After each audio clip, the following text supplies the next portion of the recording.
Next, I'd like to call Dr. Mark Mattiussi up to the stage. Mark is the Executive Director of the Critical Care and Clinical Support Services at RBWH, and he has over 20 years' experience working in complex healthcare and business environments. He's a strategic systems leader and has substantial change management experience, skills and ability. And sitting in a room with him discussing strategy is something which is a fascinating thing to behold, and you can learn a lot from that. He's certainly very interested in optimising the quality, efficiency and effectiveness of healthcare services and has led healthcare organisations through successive cycles of independent external accreditation. So I'll welcome Mark to the stage for his presentation. Thank you very much. It's a pleasure to be here.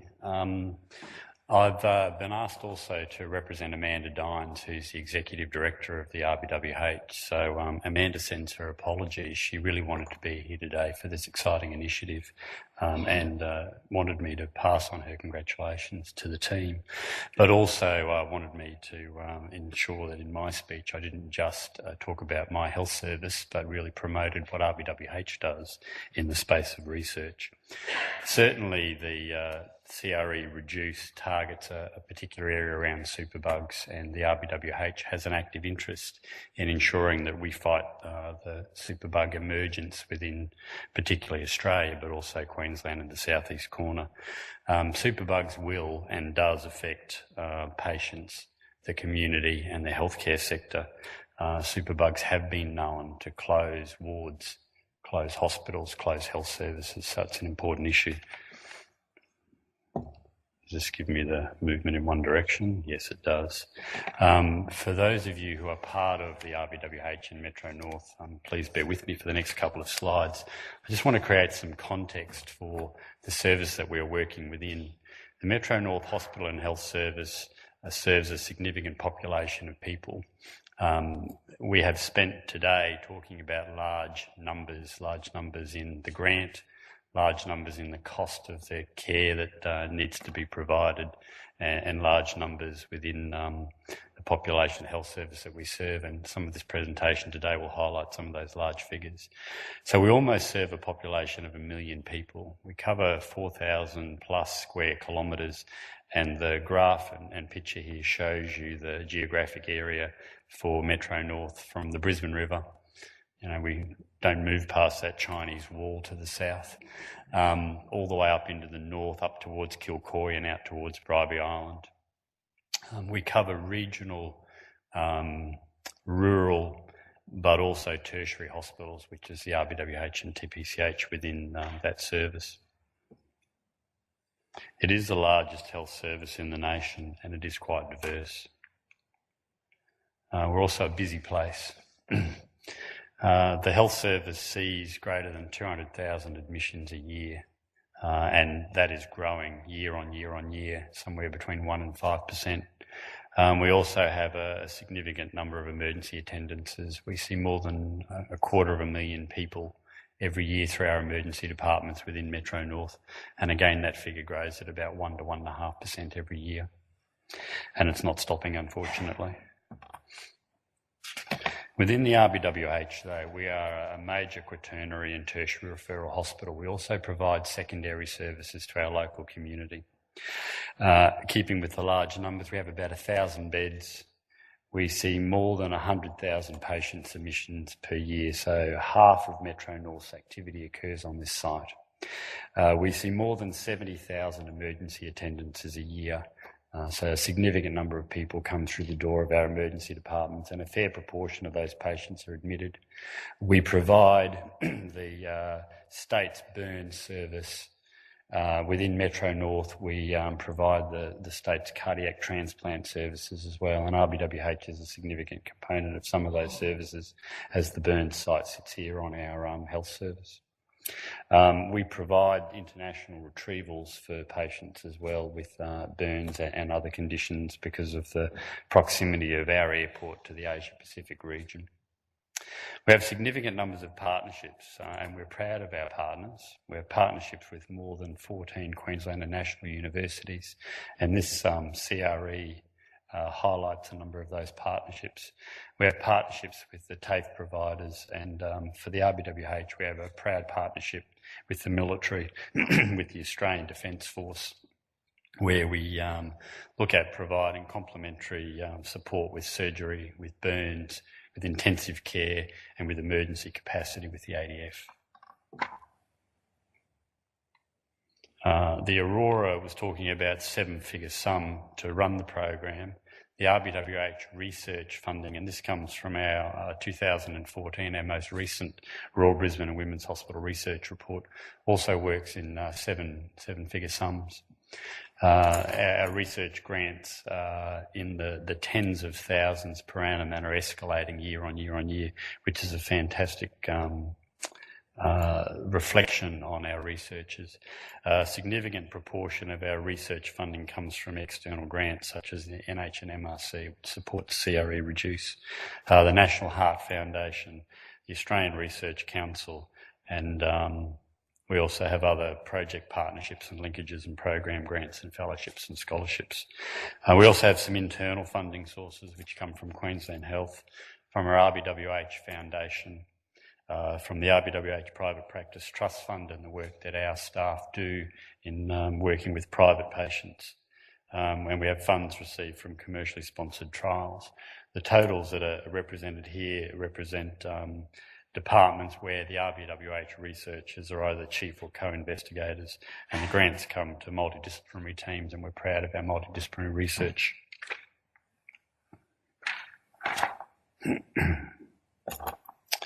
At RBWH, we have significant research activity. We have over 42 of our RBWH departments that participate in research. They produce an astounding number of peer-reviewed journal articles and a large number of book chapters. And you'll notice in the bottom right-hand corner the logo for the RBWH Foundation. The foundation supports us and we thank them. We ask that you support them.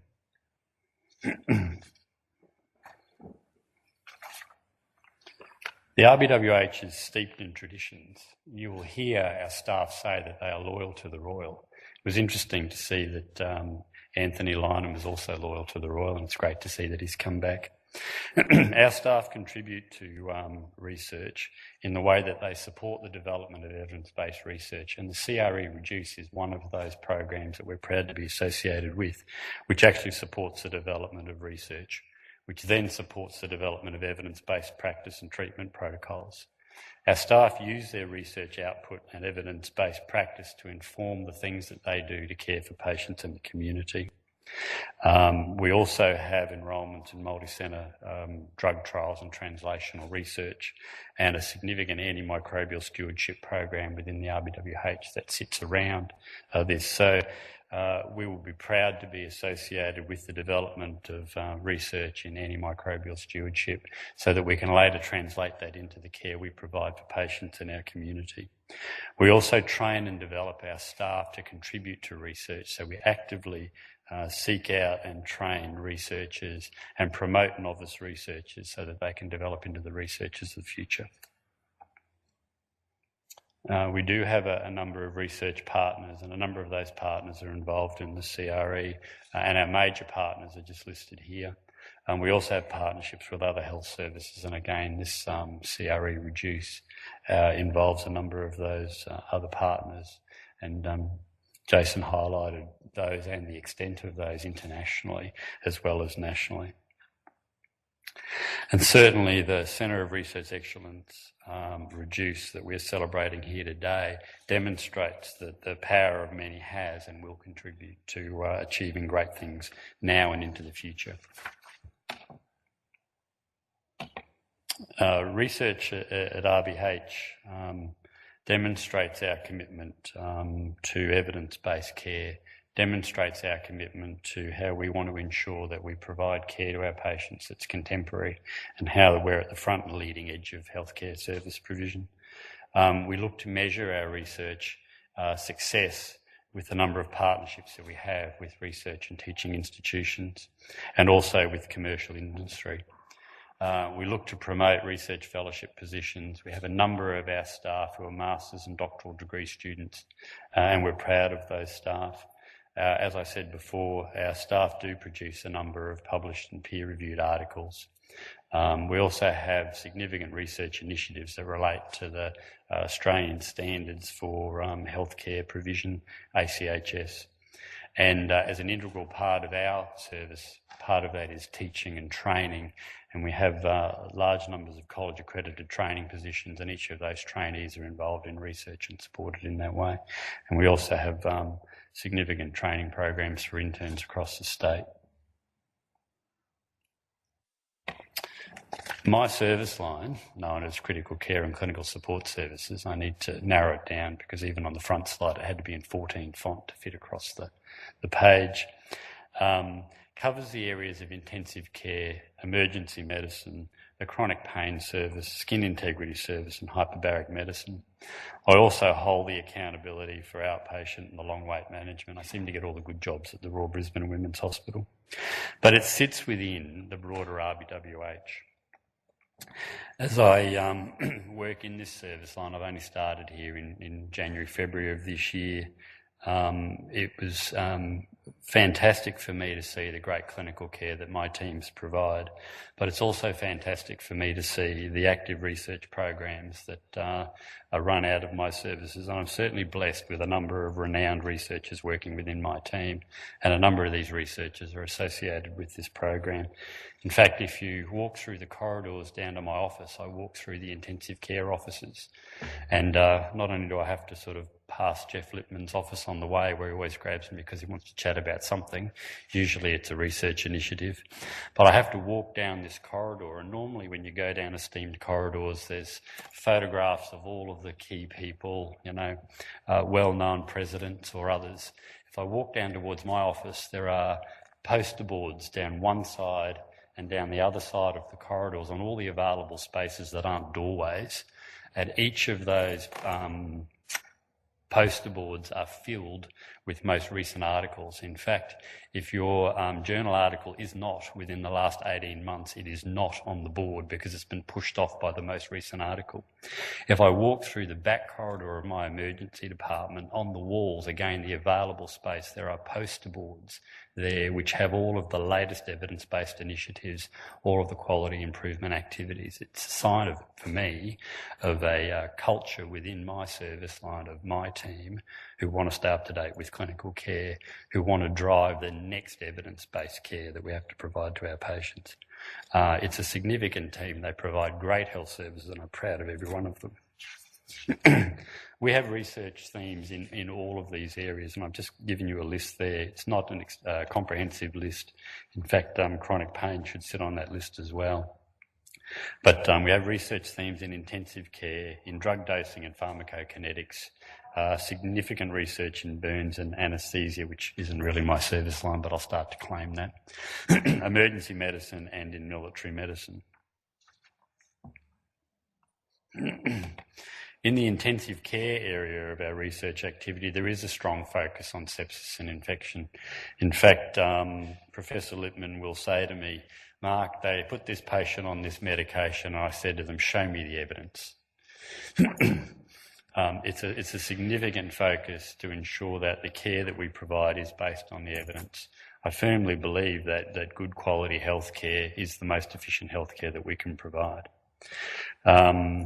The ICU Research Office also has project management skills and does support international and national studies. My intensive care service has greater than 130 published articles in 2015, has secured more than $3 million in grant funding in 2015, is also involved in a number of book chapters. In fact, it was only this week that Jeff came down and said, "Mark, have a look at this book, this textbook that we've now had significant involvement from our team in producing." So the target for the research activity within sepsis and infection in ICU looks to improve antibiotic delivery and use in the intensive care unit, looks to improve the management of sepsis and patient outcomes. Septic patients die. We don't treat them appropriately, they will die. Their patient outcomes are not good without appropriate care. And we need to make sure that the care that we provide doesn't provide future harm for us by inducing antimicrobial resistant organisms into the future. Good care has reduced hospital length of stay, and reduced hospital length of stay might be a catchphrase, but if you walk into the emergency department that sees 70,000 people a year, you need to make sure that the hospital's running efficiently so that you can provide care to the next sick patient. That sick patient could be your or my relative, family or us. So we do need to make sure that the system runs well, and a well-running system has reduced cost and reduced burden on the community. We don't want superbugs.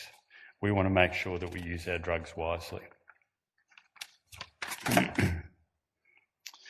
It would be remiss of me not to align what we do at the RBWH with what's happening within Metro North. The Metro North Hospital and Health Service Strategic Plan focuses on putting people first, our patients, our staff. We want to change the face of healthcare through compassion, commitment, innovation and connection. All the things that I've spoken about today talk through to compassion, commitment, innovation and connection. The compassion of our staff, our researchers, the commitment they have to the care that they provide, the innovation that we aim for them to deliver to us, and the connections that we have, not only amongst ourselves between the staff, but also the connections that we have with other organisations such as the CRE Reduce, which goes across multiple agencies to provide care. We must create, connect and apply knowledge to deliver high quality health services. The CRE that we're talking about today is formed by a group of compassionate, committed people. The RBWH team, my team, are pleased to be connected to this group and I'm proud of them. So the purpose for Metro North is to create, connect and apply. Together the partners within the CRE create, connect and apply the knowledge to deliver high quality health services and antimicrobial use in the fight against superbugs. Our objective at Metro North is to deliver value-based health services through a culture of research, education, learning and innovation. For RBWH, a service within Metro North Hospital Health Service, this CRE assists us to deliver the health services that the community needs and our staff want to deliver in a culture centred around research, education and innovation. Thank you.